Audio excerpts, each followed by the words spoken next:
Hey. This week you're dancing. All right. I'm feeling it. I just had a cup of coffee and it's way too late to be drinking coffee, but I'm into it. Oh, give me a Let's break. get It's fucked up. 7:45. Where you're at. It's way too late for coffee. Meanwhile, I'm slamming my second Pepsi at 11 o'clock at night. My phone just said a thing, said, your bedtime wind down reminder. You're supposed to be in bed at 11. And I thought that ain't happening. Because I now have to release these episodes as soon as we get them recorded. So very little editing, as usual, is going to be done, guys. Welcome to History of a Haunting. I'm Carrie. And I'm Laura. And I like that you pretend that you actually edit them anyway. I mean, I'm going to Usually she goes through them with a fine tooth comb and really tries to make them perfect. Yeah, no. I am going to edit this one because I just had a little mini fit because the intro wasn't working again. So that's happening. Anyway, welcome. Hi, EVPs. Let's just jump right into it. Because again, it's 11 o'clock and it takes like hours to get this shit at least uploaded and converted, and it's a thing. So, hi. I promise I won't be cranky the whole episode. Endless vocal prattling, as usual, guys. Buy our merch. That's the end of that one. And what is becoming usual, guys, watch our friend's show on Paraflix. Knowingly Haunting, nope. Hunting, nope. Aaron, Laura, Knowingly who are you? Talking to the, what is it? Unknown. Knowingly Talking to the Unknown, a 3-part docuseries by Tony Rathman, all about Staticom and all the amazing things that is Staticon.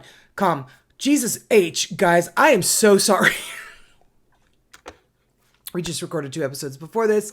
It's been a very long day. It's very late at night. I will still be doing this at 2 a.m. So you will get the episode on Monday, maybe early Tuesday morning, more than likely. But we have a really great one for you guys today. That's all the EVPs I have. Laura, do you have any? Nope. Great. And if you do, save them for next week because we're recording that in a couple of days. We're having to double up because little Miss here is going on vacation. And so we have to do things to accommodate the princess. I mean, yes, you do. Thanks. I appreciate the accommodations made for me. Also, don't forget the Starbucks mugs for my mom. So today we've got a big one. This is a big one and we love cryptids, guys. So we have had this on our episode list for almost since the beginning. Really, Archie and I were talking about doing it. You know how Archie loves a good cryptid. I mean, who doesn't really? And this is like the biggest one of all time.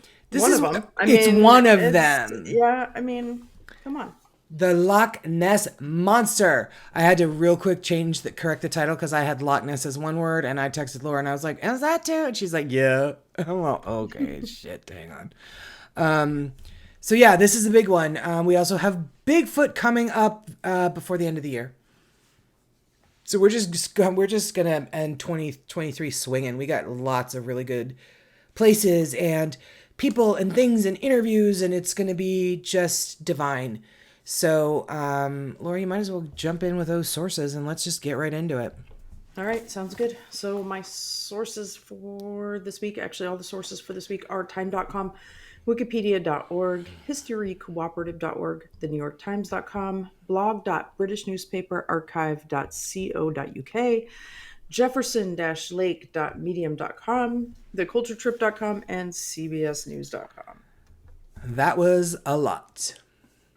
Well, there's a lot of stuff out here about There's a lot of stuff about this little lady, this little lass. This little lass. Well, she is Scottish, so yeah. As always, guys, when we have episodes like this where there really isn't any kind of defined history in hauntings, we do, one of us writes the script. This time it is Laura, so if you don't like what we tell you, it's her fault. But she writes one script and then we share it. So she's going to start us out because she always does. And yeah, sharesies. Oh, by the way, sorry, I do want to mention, guys, Laura, don't get mad. I did have kind of an EVP. We did get some emails and some messages that in the Alamo episode that it was not a squirrel cap that Davy Crockett wore. It was a raccoon skin or a coonskin cap. And we did know that. Laura did know that. She was making a joke. And I listened to it, and there was a point in there where I say I believe it was raccoon skin, and she was like, I know, I'm making a joke.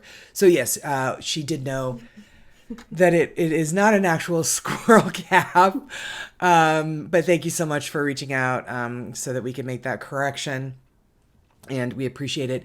We did receive an email from a lovely man named Skip. Not the Skip that I know, but Skip, thank you very much for your email. We do appreciate it.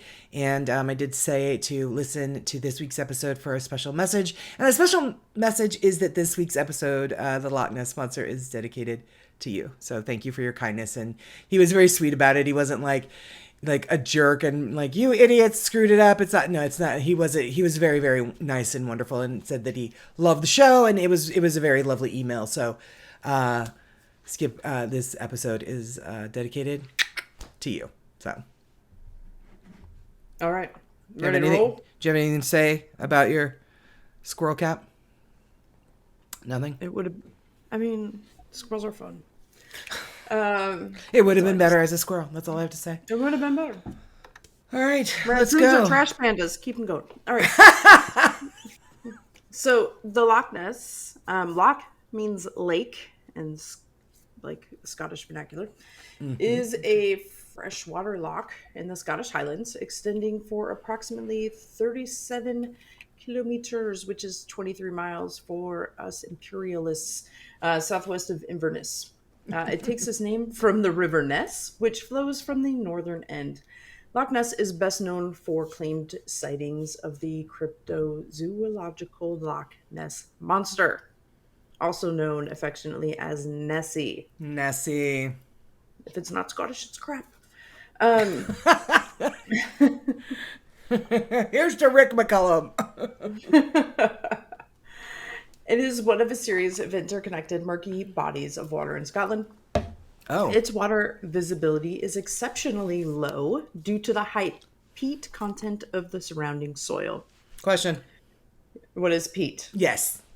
It's decomposing biological matter. Okay, so is it like- part of like peat moss that you... Oh, okay.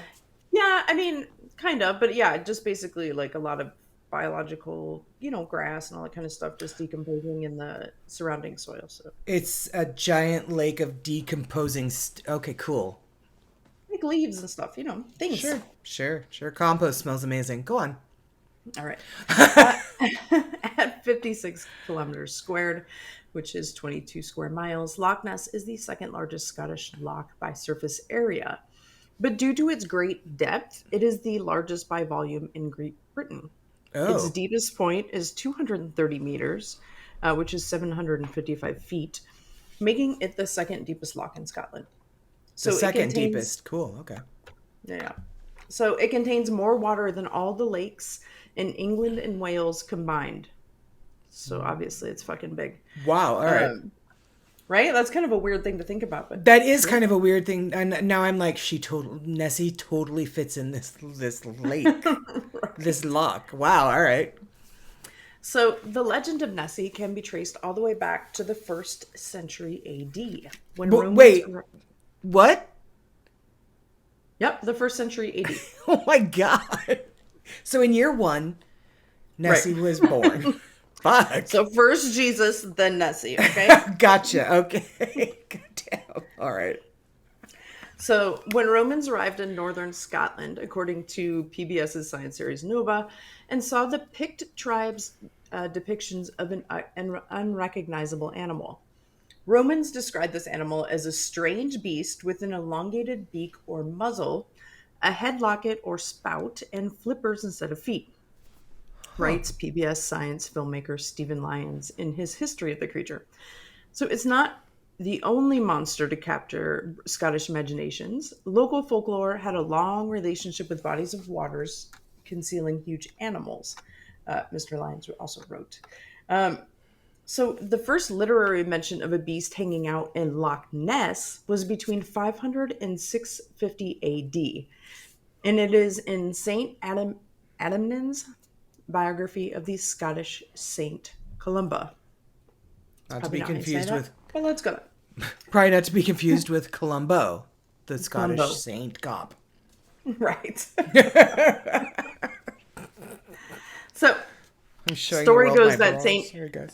Columba, an Irish monk, was traveling through Scotland when he came across a group of people burying a man near the River Ness.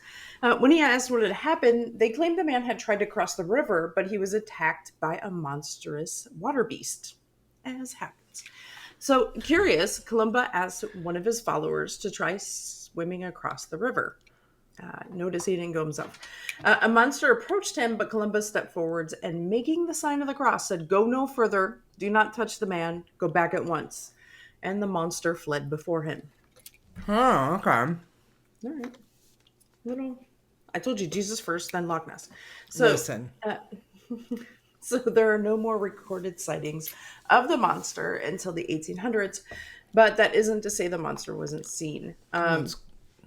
But in 1879, a group of school children are said to have seen it waddling down the hillside towards the loch.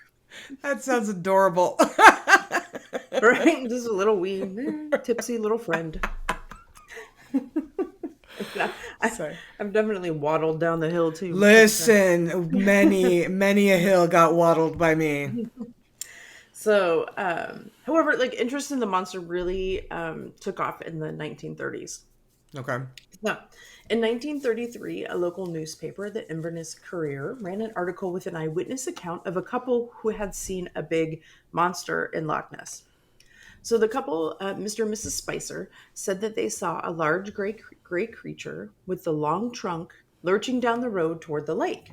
Waddling. George, waddling along. George Spicer said that it looked like a scenic railway, which I don't know if he means like that, if that's supposed to be like a railway car or something. I don't know, weird. But we like, Weird. realized it was. So I was like, I put the description in because it was like part of what they said. They Said? I was like, I don't. Yeah, I'm like, I don't. Is that like a or Scottish thing? I I don't. don't know. Huh. Okay. All right. So when they realized it was a living thing, they watched it move away in horror and fright. The plants and vegetation in its way were later reported to be flattened, as if a very heavy, large body had passed over them. Don't judge her. Curvy girls are very big. Thick Very- thighs save lives. They do. Telling you. Body positivity, guys. Body positivity. Right? Thick flippers make you feel fitter, fipper, sipper. Fitter. Chipper. Chipper. Chipper. I love it. All right. So rhyming is clearly not our strong point. We are not going into marketing anytime soon. Right. So newspapers from the 1930s abound with accounts of sightings of the Loch Ness Monster. So by the 23rd of May, 1933, approximately 3 weeks after the first sighting of the monster, the Aberdeen Press and Journal was reporting that people who have come forward with the most effective stories speak of a monster between 20 and 30 feet long with a body like that of a huge overgrown eel. So one such sighting was described by a Mr. Shaw of Whitefield on the southeast shore of Loch Ness, where the water reaches a depth of 700 feet. The Dundee Courier shows how Mr. Shaw had previously disbelieved that there was a monster, but he had caught sight of something in the loch only a few days previously. He called a friend and his son to take a look, and they watched it for about 10 minutes through a telescope. I thought you were going to say he called a friend and his son to swim in the loch and see if...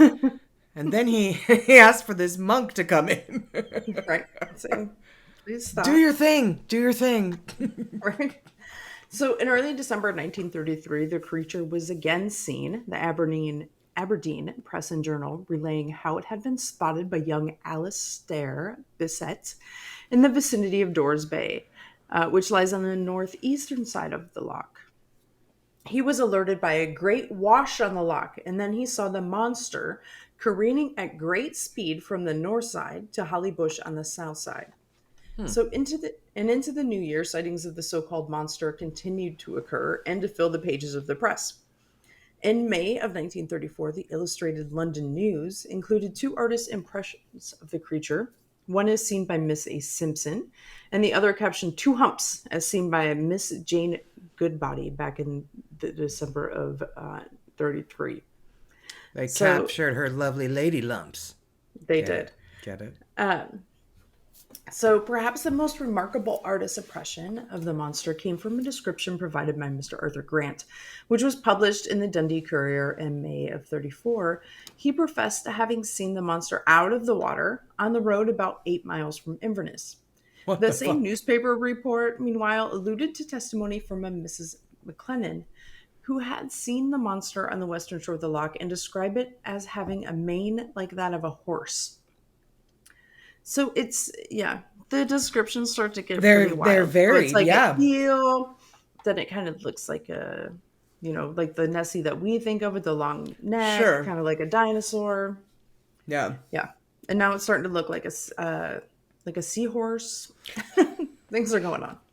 So by It's June leaving the lake and it's going 8 miles down the road. Like, what is there's no happening? place. Listen. So by June of 34, further credence was given to the sightings when none other than a monk came forward to say that he had seen the monster too.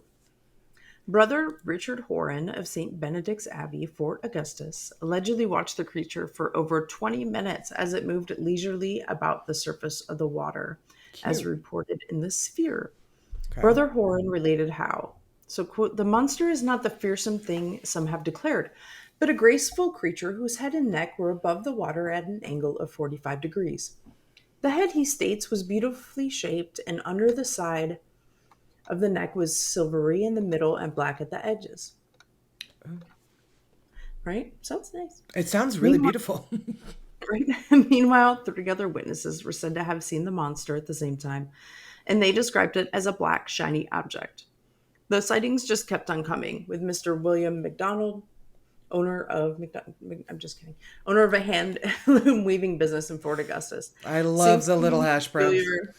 Right?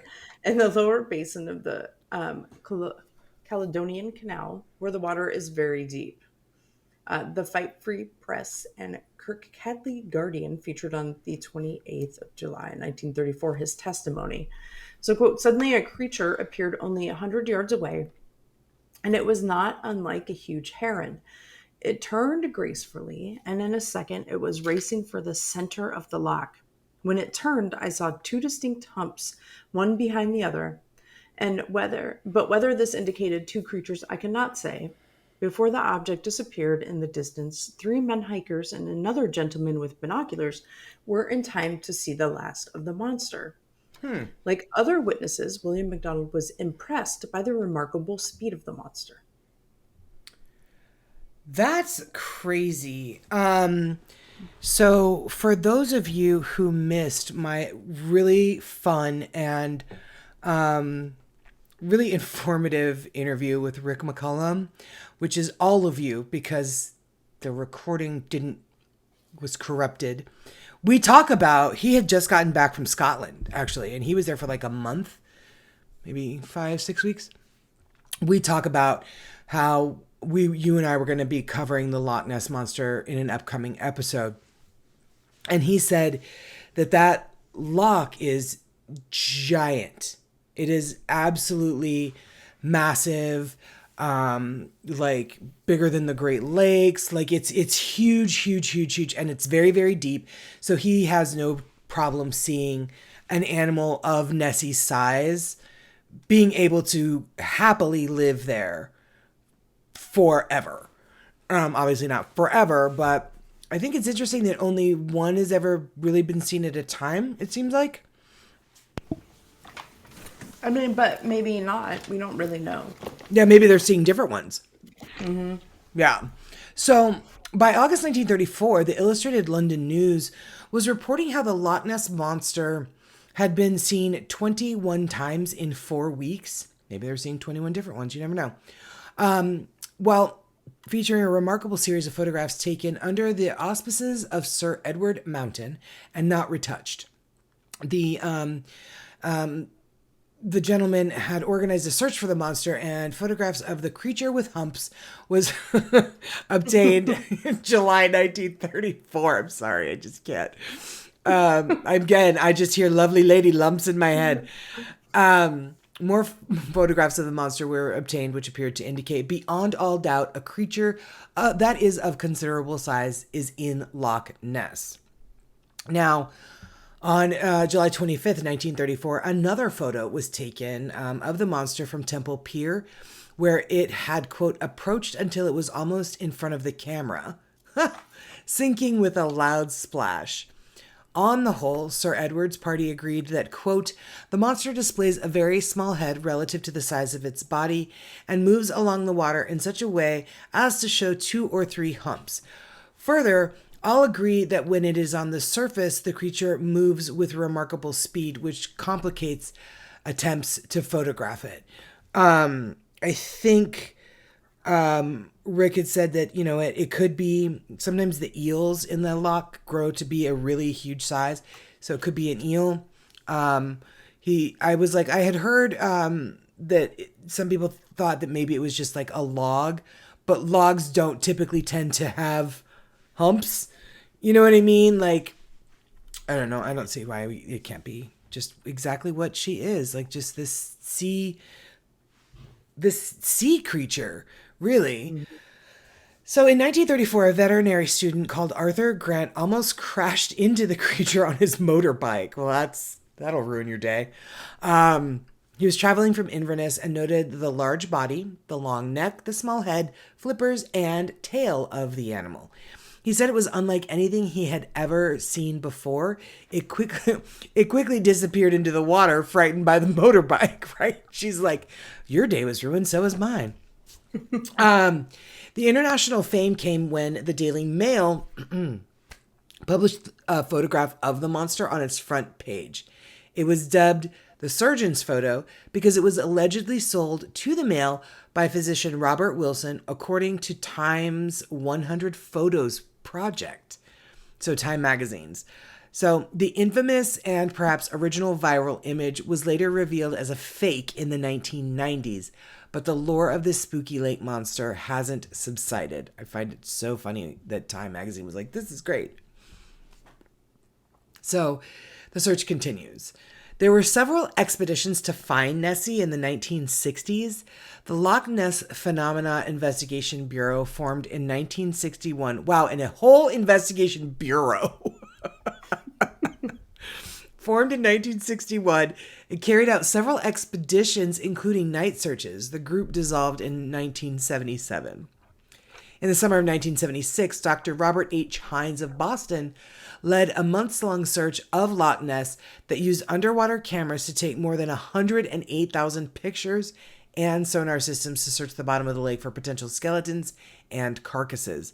This event was sponsored by the Academy of Applied Science, a Boston-based group of engineers and inventors, and the New York Times. The expedition found no new evidence to explain Nessie. So in 1987, Adrian Shine, a naturalist, led Operation Deep Scan, which was called, quote, the largest scientific expedition ever undertaken on Loch Ness, and it involved at least 20 boats conducting a sonar sweep of the loch. They did not find the Loch Ness Monster. But if it's as big as it is, and there's only 20 boats out there? Yeah. I don't know how far. I think sonar goes pretty far, but again, I'm not a scientist. I don't know. Yeah. Well, shit, I need to take that off of your about us section on the website. You're not a scientist. You really should. Damn. All right. Now, in July 27, 2003, the British Broadcasting Corporation used 600 sonar beams to investigate the loch and concluded that Nessie did not exist. The BBC also tested the public by hiding a fence post beneath the surface of the loch and raising it in front of a tourist group. When members of the group were asked to show what they had seen, some drew monster-shaped heads. That's fucked. Well, that's very like power suggestion. Like, what do you think you're going to see? I mean, you see something come out of the water. And I think that's... It's very cheeky. BBC. It is very cheeky, especially if the people aren't aware they're being part of an experiment. I think that's shitty. So, in September 15th of 2019, Professor Neil Gemmell of the University of Otago in Dunedin, New Zealand, I sure hope I'm saying that right, he presented findings from 250 water samples he had taken from Loch Ness and tested for DNA. He said that he found a significant amount of eel DNA, but no genetic information to support a popular theory that the monster might be a Jurassic Age reptile. Professor Gemmell, said that, quote, what people see and believe is the Loch Ness Monster might be a giant eel, which is exactly what Rick McCollum said in our wonderful conversation that nobody heard. I'm bitter. So in just a couple of weeks ago, August 26th through the 27th of this year, Loch Ness Exploration, a volunteer research group, will lead or had led the newest search, which is billed as the largest conducted from the surface since 1972. The group scanned the loch for unusual movements, and they used tools including heat detecting drones. Wow. See, because technology has come a long way, right? So heat detecting drones and a hydrophone, which detects acoustic signals under the water. They were unsuccessful. So Nessie can hide. Here are some fun theories about what Nessie is. One is that Nessie is an elephant. Okay. So one theory that has really caught attention is that from Neil Clark, the curator at the Glasgow, is it Glasgow? Mm-hmm. Okay. University's Hunterian Museum. And he thinks that the possible sightings could be elephants enjoying a swim in the middle of the Loch Ness. Clark spent 2 years researching the Loch Ness Monster and concluded that it must be elephants, as what is emerging out of the water resembles an elephant's trunk and hump. Nessie, so that's one of them. But let me show the title again, guys. This is one of the famous pictures. Could that be an elephant trunk? Absolutely. Right. Absolutely. Well, and that is the picture that was debunked as being fake. This one is? Yeah. The most famous one, yeah, that one where you see him come up. Yeah. I believe is the same one that was from the 1930s that was debunked as being staged. The one from the 30s? Mm-hmm. That's interesting. How could they have done that in the 30s? Anyway, so that's one of them. The next one is that Nessie is a standing wave from a boat wake. So some people think that due to the fact that Loch Ness is a narrow and long body of water, that the waves may be playing up due to the boats, which cause the sightings of Nessie to evolve over time. Some believe that many of the sightings are purely just boat wakes in the middle of the loch, despite there not being any boats or ships nearby. So figure that one out. Another theory is that Nessie is actually decomposed trees. Some theorists believe that the Loch Ness Monster is actually just decomposed trees that have fallen into the loch, which emerge upwards at random times of the day to create possible sightings of the Loch Ness Monster. Some of the tree logs are covered in a resin that creates gas that eventually explodes out of the tree at a certain speed, creating a wake that may look like a creature from another world. One of the ones that I do love the most is that Nessie is an alien from outer space. Giorgio Tsoukalos maybe, an astronaut theorist, thinks that the Loch Ness Monster may be an alien life form from another planet. Tsoukalos believes that ancient alien astronauts interacted with prehistoric humans and created an alien gateway to allow spaceships to travel through. Honestly, I mean, one of the more believable theories, I think. not that far apart. Then it's an elephant. Anywho, me being quite the scientist and well respected in the scientific community. Here's one. Nessie is an overgrown eel, and this is, like I said, this probably is the most likely one, especially because they found eel DNA.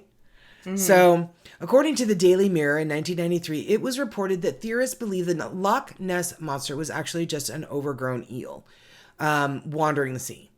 So, however, experts say that eels often swim sideways, which casts doubt upon the validity of this theory. But couldn't they, as this species of eel, evolve? Just because that eels often swim sideways doesn't mean that they always do. So, couldn't this particular type of eel just not swim sideways? I don't see why not. I don't either. Eels are weird. And foul. They're cool looking though. Like when you go You've snorkeling eaten and eel, stuff. haven't you? Of course, they're delicious. Yeah, God. Oh, Jesus. Okay, here's another good one. The time traveler theory. Some theorists propose that the Loch Ness Monster is actually a time-traveling creature that accidentally found itself stuck in our present time. According to this idea, Nessie could be a remnant of the dinosaur age, surviving in the depths of Loch Ness while occasionally making appearances in our modern world. Possible. We're gonna cover Project Pegasus and talk a lot about time travel. So here's one, the dinosaur theory. Many people believe that Nessie is a remaining or a relative of a plesiosaur, an aquatic dinosaur. To support that theory, it has now been discovered that these dinosaurs, once thought to exclusively reside in saltwater, is now believed to have spent much of its time in freshwater, according to a new study. So the discovery is likely to fuel believers of the Loch Ness Monster on their pursuit of proving the legend is real, as some claim Nessie was a descendant of the plesiosaur. So that one could be.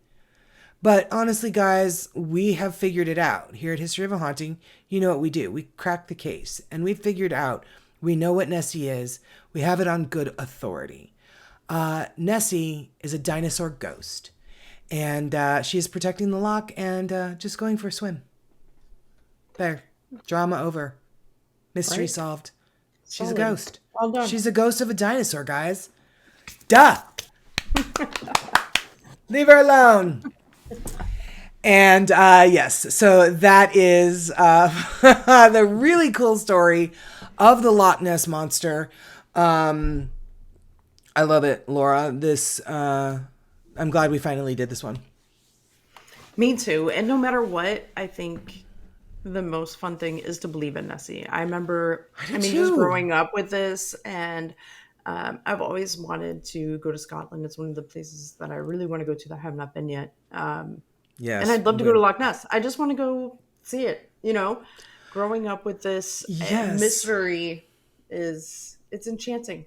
Yeah, it really is. And there's something really wonderful about believing in stuff like that, like Bigfoot and the Yeti and, Chessie, the Chesapeake Bay Monster. Like, maybe that's Nessie's cousin over here in, Virginia and wherever the hell.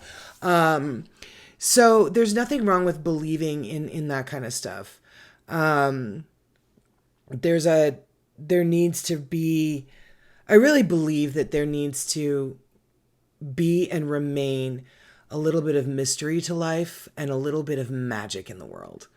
We lose a lot of that when we grow up, and we grow up and we have bills and we buy houses, and then we got to take care of that shit. And then we have 900 jobs, and then we lose our job. And then we run into financial difficulties, or we break up with our significant other or our spouse. And so there's a lot of adult things of being an adult that absolutely crushes that childlike wonder that things like the Loch Ness Monster could be true. So, and I'm not saying that she doesn't exist. She very well could. I would love it if she did. Because again, I think that there needs to be a lot more mystery and magic, and wonder in adult lives.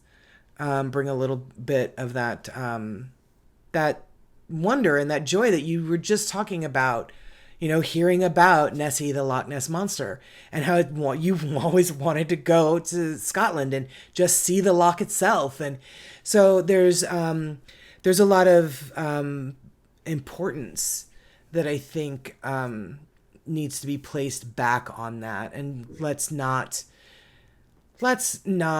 ridicule the hell out of somebody believing in something magical like Bigfoot or, the Jersey Devil or, Mothman. We were so excited when Laura fucking did Mothman. We were like, yes, Mothman. Laura and I went to Point Pleasant. We took our picture with Moth. We had the best time.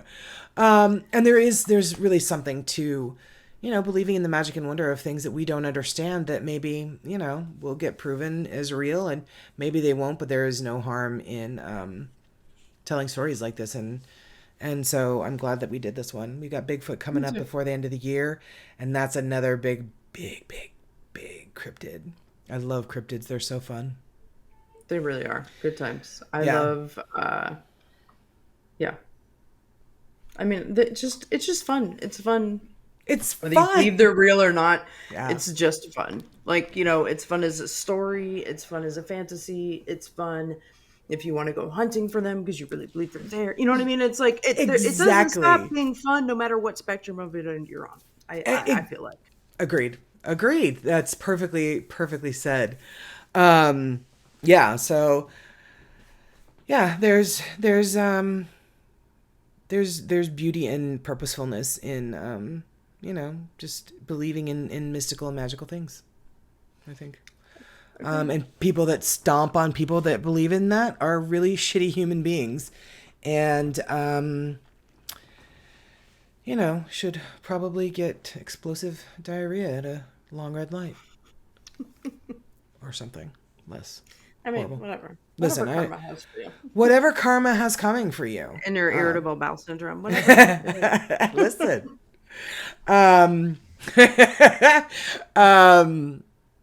Yeah, so that is our episode. Laura, actually, this was a quick one. This was a quick episode. I thought it was going to be super long, and I'm like, I'm going to be up until 4 a.m. But it's a quick one. Well, I mean, there's so many rabbit holes, You could go down. Yeah, you got to touch on stuff, but also I mean, we could be here till the cows come home. We really could. Keep it fun. Educational and fun. Laura needs sleep. I'm like, keep it thick. What is happening? I'm feeling very jazzy today. You are, right? Snaps. Oh my God. All right. Well, listen, guys, we do want to let you know that, and I did say it at the beginning, so we're actually doubling up on episodes, and since now we drop 2 episodes every Monday, we're having to record 4 this week and 4 next week so that we stay on top of everything. Next episode, and also we have to keep the episodes as we've chosen them because Erin Bush now runs our website, and so she creates all of the awesome thumbnails you see on it now, and so she needed to know exactly what episodes were coming out in what order. So next week we are going to be revisiting the Queen Mary, and I am really excited for that one. It is there's a lot of new updates and things like that have happened to Queen Mary since the pandemic. So we're going to talk a lot about that. Not a whole lot, but a lot. And what else? Since we first did, it was episode 7 of the podcast 4 years ago. So we've actually got friends now in the paranormal world that have gone to the Queen Mary and done investigations and seen a lot of cool stuff. So they are going to be sharing, sending me their evidence that they captured when they did investigations on the Queen Mary. So we've got a lot more stories to tell, in addition to just kind of revisiting the old girl and seeing what she's up to today and how she almost was sunk to the bottom of the sea. Yep. Awesome. COVID sucked for everybody. Anyway, that's all I have Guys, I do want to say, you know where to follow us. We're not going to go through that. I really do have to get this edited and uploaded like right now, so we're not going to go through that. Follow us Facebook, Instagram, Twitter. We're on Threads, HOH Podcast. Follow us on the TikTok, blah, blah, blah. As always, stay safe out there because you never know who or what is listening. And thick fives save lives. And what was your new one? Flippers make it... Clippers, what? What was it you said? I don't remember. You're like, what? It wasn't that. Love the flippers, don't skip us. I don't know. All right, we'll work on it and we'll get back to you. Anyway, guys, love you. Laura, love you. And I will see you in a couple days to do the Queen Mary. Goodbye, guys. I will be editing and you'll get this very soon. Love you.